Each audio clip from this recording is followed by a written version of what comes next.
Olá, meu nome é Yuri. Nesse vídeo eu vou dar continuidade na apresentação da norma da Celesc, que trata sobre fornecimento de energia elétrica em tensão primária de distribuição. Faz parte do seminário de uma disciplina de projetos elétricos industriais do curso de Engenharia Elétrica no campus RAU em Jaraguá do Sul. Os principais tópicos da norma que são abordados nesse vídeo são os itens sobre proteção contra subtensão e falta de tensão, medição, aterramento e potencialização, requisitos para apresentação de projetos elétricos para análise, algumas notas diversas que a norma apresenta que não se enquadram em nenhum outro item, as disposições finais e transitórias. O item 5.12 descreve a proteção contra subtensão e falta de tensão. Esse item diz que todas as cargas elétricas, motores elétricos, eles devem ter dispositivos de proteção instalados neles mesmos que protejam contra subtensão e falta de fase. O item também cita que algumas proteções são recomendadas pela norma NBR 5410 e devem ser tomadas nesse caso.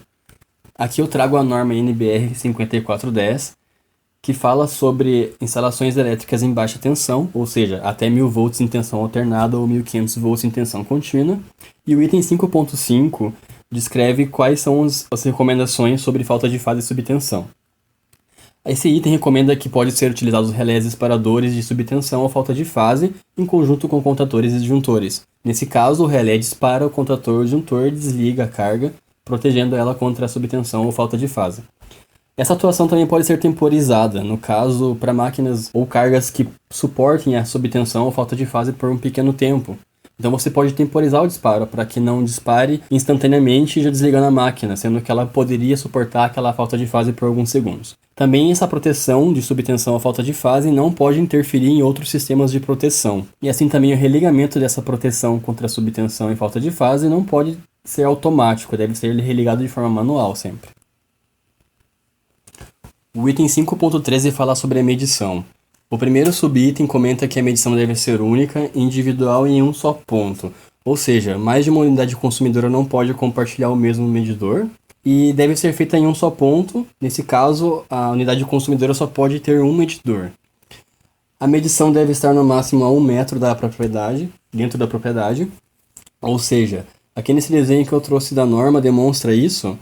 Aqui o muro representa o limite entre a via pública e a propriedade. Aqui seria a calçada ou a rua.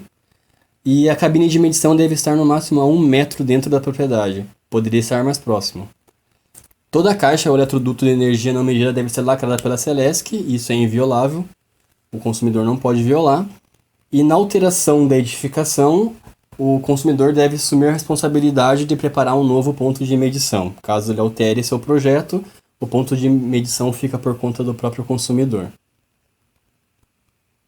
Aquelas edificações que forem subdivididas em múltiplas unidades, por exemplo, um condomínio, que é uma unidade consumidora que é subdividida em várias unidades consumidoras. Cada subunidade deve ter uma medição e proteção própria, e o projeto deve ser liberado pela Celesc Distribuidora. Também a fiação dos TCs e TPs, que são os transformadores de corrente e de potência, deve passar por um eletroduto galvanizado e o diâmetro interno deve ser de no mínimo 1,5 polegadas. É proibido embutir esse eletroduto. Aqui nessa figura, nesse desenho que eu trouxe da norma, mostra aqui que tem o poste, que tem o ramal de ligação de entrada. A fiação vem por esse eletroduto, passa pelos transformadores e volta para o ponto de medição dentro da cabine. Esses transformadores são responsáveis por fazer a leitura de corrente e enviar por um medidor dentro da cabine. Esse eletroduto não pode ser embutido. Tem que ser acessíveis, tem uma grade que sai eles, mas não pode ficar escondido dentro do piso ou do muro. O consumidor também que deseja migrar para o mercado livre, ele também deve ser responsável por adequar as instalações. A ONS, que é a Operadora Nacional de Sistema Elétrico, ela tem um procedimento de rede no módulo 12 que tem algumas exigências que o consumidor deve tomar ali referente à migração. O próximo item fala como deve ser um posto de medição. Bom, eles devem ter fácil e livre acesso, com a ventilação boa, pode ser natural ou forçada, portanto que evite o sobreaquecimento no interior da cabine, e uma iluminação boa também, que pode ser artificial ou natural. Ele deve ser conforme as normas da BNT, não somente conforme essa norma, a N321002, mas ele deve atender todas as normas da ABNT referente à cabine e posto de medição. Elas devem estar de acordo com o padrão da Celesc distribuidora e são fabricados por empresas que são homologadas pela própria Celesc. As cabines também devem ter um espaço previsto para telemedição, que será comentado um pouco mais para frente, e a previsão de uma proteção térmica no fundo interior para que os equipamentos de medição não sofram sobreaquecimento e sejam danificados. Bom, ali foram algumas especificações gerais sobre como devem ser as medições. Agora vamos explicar como que funciona a medição em tensão secundária e a primária. A secundária seria aquela tensão após a transformação, geralmente 380 trifásico e 220 monofásico. E em primário seria antes da transformação, que vem direto da rede de distribuição, que geralmente é 13,8 kV. A medição em tensão secundária acontece quando a potência inferior total instalada de uma empresa ou indústria, da unidade consumidora em si, seja menor do que 300 kVA em linhas de 380/220 volts ou inferior a 225 kVA em linhas de 220/127 volts. Se a cabine de medição for externa, ela deve ser feita de alvenaria ou bloco de concreto. Se a subestação for abrigada, a medição pode ser feita no interior da mesma sem nenhuma outra adaptação. Os transformadores de corrente, ou TCs, eles são dimensionados conforme a tabela número 5 da norma, que está aqui ao lado. E você pode ver que o TC, ele é selecionado pela sua relação de transformação, com base na tensão e na potência instalada na indústria. Assim você tem a relação de transformação e já sabe qual TC utilizar.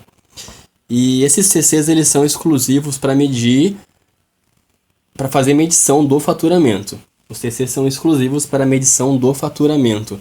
O consumidor não pode utilizar o TC para algum outro uso próprio, fazer alguma outra medição.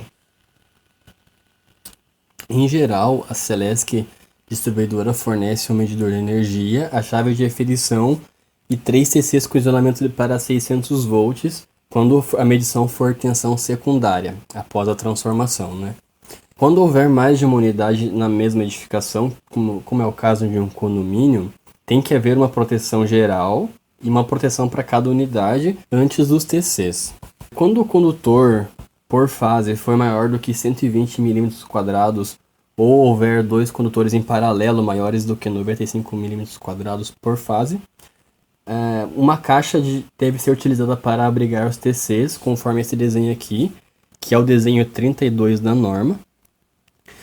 E os cabos do secundário do transformador até os TCs, eles devem ser cobertos com grelhas ou algo semelhante, chapa com lacre, como é o caso desse desenho aqui, que é o desenho 31 da norma.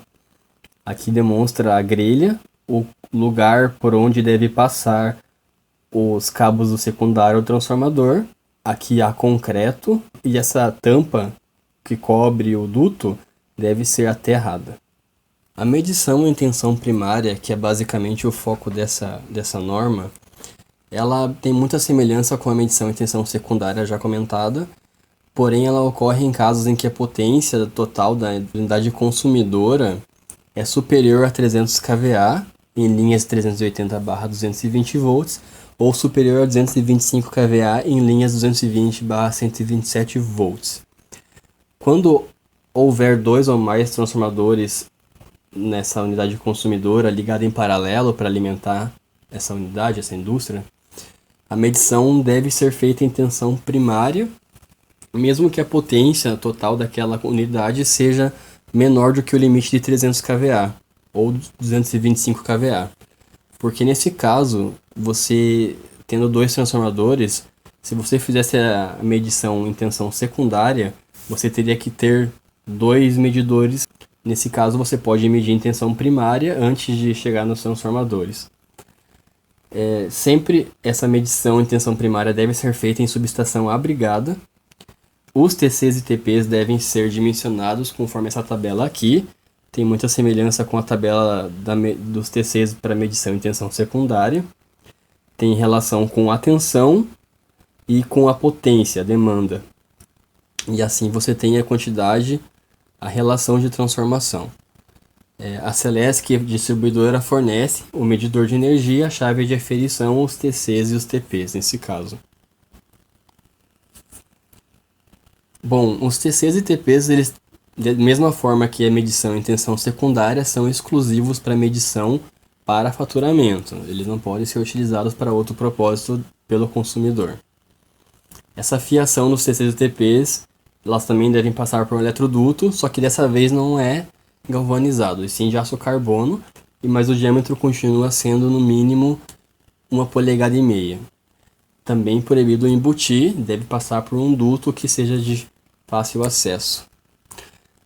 A montagem dos TCs e TPs, elas devem ser feitas num suporte conforme esse desenho que eu também busquei da norma. Aqui em cima tem 3 suportes para os TCs e aqui embaixo os 3 suportes para os TPs.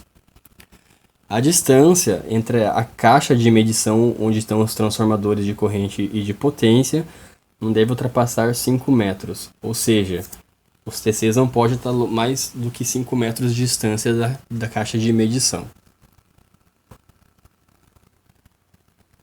Existem algumas situações especiais para a medição em tensão primária. A primeira é que a medição pode ser feita em tensão primária, mesmo que a potência total daquela unidade consumidora seja menor do que 300 kVA ou 225 kVA, conforme os limites já especificados, se for justificado no projeto que o transformador precisa estar no centro de cargas, lá no meio da indústria talvez, está longe do limite da via pública, do ramal de entrega da rede distribuidora. Nesse caso, justifica que a medição seja feita em tensão primária, ou média tensão, que geralmente é 13,8 kV, para daí, depois da medição, ir até o transformador lá no meio da unidade consumidora. Se houver uma via aérea após essa medição em média tensão, os fusíveis podem ser substituídos pela chave seccionadora que fica na subestação. Porém, esses fusíveis devem ser instalados no primeiro poste dessa via aérea. A Celesc também pode optar por adquirir os TCs e TPs, e o interessado fica responsável pela instalação da cabine de medição e do poste, nesses casos de via aérea. Caso o consumidor deseje migrar para o mercado livre de energia, ele deve obter um novo sistema de medição. Ele também deve se adequar às instalações conforme as normas da Celesc distribuidora e as exigências da Operadora Nacional de Sistema Elétrico, a ONS. O consumidor também deve instalar um painel de medição de faturamento, chamado PMF. Além do medidor da Celesc, ele vai ter um novo medidor para faturamento do Mercado Livre. E a Celesc deve previamente aprovar esse projeto e só pode migrar para o Mercado Livre com o conhecimento prévio da Celesc. Bom, os sistemas de telemedição, eles devem ser previstos nas cabines de medição, em todas as subestações. Eles devem ter, conforme esse desenho trazido da norma, eles devem ter um local preparado para receber o sistema de telemedição e o eletroduto para fiação da antena, que pode ser externa, como nesse caso está no telhado, ou interna em cima do medidor. Essa antena é responsável por enviar os sinais das medições para a central da Celesc, para que não seja necessário a um funcionário da Celesc todo mês lá fazer a leitura manualmente, pessoalmente. Ela tem um chip de telefone e faz o envio das informações dessa forma. Também é previsto na norma o aterramento e equipotencialização das cabines de medição. Nesse caso, o primeiro item fala sobre o eletrodo de aterramento ou malha de aterramento. Toda cabine de medição deve haver uma malha com pelo menos um anel ao redor dessa cabine. Deve ter no mínimo 2 pontos de conexão com a ferragem da estrutura do piso dessa cabine. E o condutor de toda essa malha, toda a instalação de aterramento, ele deve ser feito de cobre nu. E os eletrodos, que são as hastes fincadas ao chão, elas devem ser de aço revestido de cobre. Aqui nesse desenho também trazido na norma, mostra a malha ao redor da cabine. E esses pontos pretos aqui são as hastes fincadas ao chão, os eletrodos em si. Aqui tem a cabine, os 2 pontos de ligação da malha com a estrutura do piso da cabine. E deve haver no mínimo 5 eletrodos cravados no chão, ligados a essa malha de aterramento. respeitando a resistência máxima de 10 ohms. Essa resistência é medida entre um eletrodo e outro e deve ter no máximo 10 ohms. Se não houver 10 ohms em um eletrodo e outro, deve ser inserido mais eletrodos feitas adequações para que respeite essa norma. E essa distância mínima entre os eletrodos deve ser de 3 metros. A equipotentialização também é prevista. Toda subestação deve haver um barramento, que é chamado de BEP, que é o barramento de equipotentialização principal, com as dimensões mínimas de 25 mm por 5 mm por 300 mm, ou seja, ele deve ter no mínimo 2,5 cm de largura, 5 mm de espessura e no mínimo 3 metros de comprimento. Ele deve ser feito de cobre eletrolítico e está interligado com todas as massas, nêutrons e proteções, toda a malha de aterramento. Nesse caso, o BEP está aqui, ó. O item 5.15 fala sobre os requisitos para a apresentação de projetos elétricos para análise pela Celesc. E já em sequência, descreve quais são os documentos mínimos para o projeto. Primeiramente, deve haver uma consulta prévia preenchida e com parecer da agência regional, que é a Celesc em si. Deve haver uma anotação com a responsabilidade técnica, o responsável técnico, o endereço completo e a planta da edificação, uma vista frontal da medição e localização da edificação, todos os detalhes da malha de aterramento, um diagrama unifilar, desde o ramal de ligação até a medição, relação dos materiais que serão utilizados para a construção, instalação também, identificação e assinatura do profissional responsável, credenciado pelo CREA, pelo Conselho Regional, e o memorial descritivo. Sobre o memorial descritivo, a norma também cita quais são os requisitos mínimos que esse memorial deve ter. Ele deve ter uma descrição sumária da obra, uma descrição breve, uma descrição da entrada de serviço de energia, especificações da medição, especificação da malha de aterramento e do BEP, um resumo da potência instalada, os cálculos de demanda e o dimensionamento do transformador ou dos transformadores que serão instalados. Algumas observações para o projeto que a norma cita. Mesmo que as ligações sejam provisórias para canteiro de obras na hora da construção, em tensão primária, todos esses documentos que foram citados devem ser apresentados. O prazo de validade do projeto a partir da aprovação que a Celesc Distribuidora dá é de 36 meses, ou seja, a partir do momento que a Celesc Distribuidora aprova o projeto, tem 36 meses para ser executada essa obra. Se passar esse tempo, a análise deve ser refeita. Em qualquer ligação, seja definitiva ou temporária, o profissional responsável pela obra ele deve estar presente para anotação de responsabilidade técnica. A norma também traz algumas notas diversas, que provavelmente não se adequaram a nenhum dos itens anteriores. Fala sobre o fator de potência, primeiramente. Diz que o limite do fator de potência é 0,92. O controle desse limite de fator de potência é de responsabilidade do consumidor.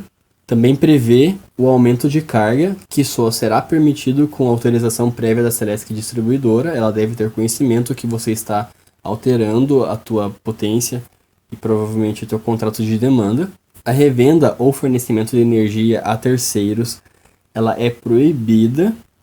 Você não pode compartilhar energia com uma outra unidade consumidora, sendo cobrado ou gratuitamente.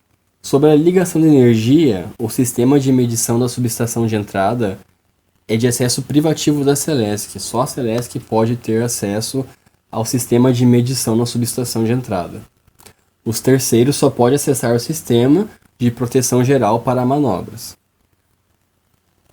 Sobre a conservação dos materiais de entrada do serviço de energia. O consumidor ele é responsável pela qualidade e responderá pelos danos com a Celesc Distribuidora. Quando se trata sobre a segurança e adequação técnica das instalações, o consumidor é responsável após o ponto de entrega. Até o ponto de entrega de energia, a Celesc Distribuidora se compromete e é responsável pelas manutenções. A partir do ponto de entrega, o consumidor é o responsável. A Celesc Distribuidora vai fazer inspeções rotineiras e ela pode notificar o consumidor sobre qualquer irregularidade e até mesmo desligar a energia da unidade consumidora caso o consumidor não faça nada a respeito. Sobre perturbações no sistema elétrico. Se o consumidor causar alguma perturbação na rede de distribuição devido às suas cargas ou ao modo que as cargas dele operam, ele vai ser responsável por qualquer dano, podendo ter sua energia desligada por isso. E agora, se a unidade consumidora já tem o potencial de causar perturbações na rede, já é previsto isso, ela deve atender às especificações da instrução I-3320028. A norma também prevê a conexão de geração própria de energia com paralelismo ou sem paralelismo com o sistema da Celesc. Primeiramente, quando o sistema de energia não é conectado ou interligado ao sistema da Celesc. Ele é utilizado para sistemas de geradores de emergência e esse projeto deve ser aprovado pela Celesc, atendendo todas as instruções. As unidades que prestam assistência à saúde, elas devem ter gerador próprio para emergências, é uma obrigação.